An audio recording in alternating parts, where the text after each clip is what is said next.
Tu dois apprendre à choisir tes pensées de la même façon que tu choisis tes vêtements tous les matins. Ça, c'est une faculté que tu peux cultiver. Et tu viens ici avec l'obsession de contrôler ta vie. Travaille sur ton esprit. Il n'y a que ça que tu devrais essayer de contrôler. Si t'arrives pas à être maître de tes pensées, t'es pas sorti de l'auberge.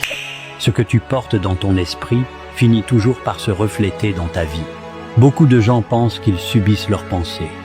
Ils croient que ce qui leur passe par la tête est incontrôlable. Alors ils laissent entrer le doute, la peur, les scénarios négatifs, sans jamais remettre ça en question. Mais toutes les pensées ne méritent pas d'être gardées. Certaines te tirent vers le bas, t'épuisent, te font douter de toi sans raison réelle. Et pourtant, tu les laisses s'installer comme si elles avaient leur place. Apprendre à choisir ses pensées, ce n'est pas nier la réalité. C'est refuser de nourrir ce qui te détruit intérieurement. C'est observer ce qui se passe dans ton esprit et décider consciemment ce que tu veux garder. Au début, ce n'est pas facile, parce que ton esprit est habitué à fonctionner d'une certaine manière. Mais comme toute habitude, ça se travaille. Et avec le temps, tu réalises quelque chose d'important.